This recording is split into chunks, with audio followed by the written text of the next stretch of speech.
একটা গল্প মনে পড়ে গেল। একসময় একজন ফেরেশতা এসে এক লোককে বলল, আমি তোমার উপর খুশি, তুমি যা চাইবে আমি তোমাকে তাই দেব, তবে একটা শর্ত, যা তুমি চাইবে আমি তোমাকে সব দেব, তবে তোমার প্রতিবেশীকে দেব তার দ্বিগুণ। লোকটা বলল, একটা রোলেক্স ঘড়ি আমার চাই। ফেরেশতা তাকে রোলেক্স ঘড়ি দিয়ে দিল। প্রতিবেশী দুটো রোলেক্স ঘড়ি পেল। লোকটি বলল, একটা মার্সিডিজ গাড়ি আমার চাই। ফেরেশতা তাকে মার্সিডিজ গাড়ি দিল। প্রতিবেশীকে দুটো মার্সিডিজ দিল।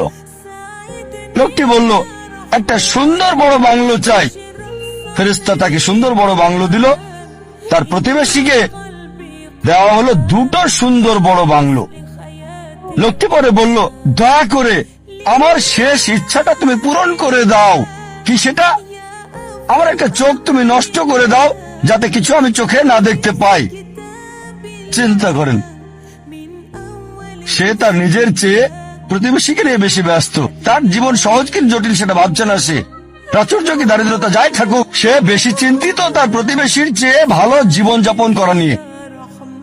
এ কারণেই সে ফেরেশতাকে বলল, আমার একটা চোখ নষ্ট করে দাও, যাতে প্রতিবেশীর দুটো চোখই নষ্ট হয়ে যায়। এভাবে আমরা প্রতিবেশী কেন্দ্রিক।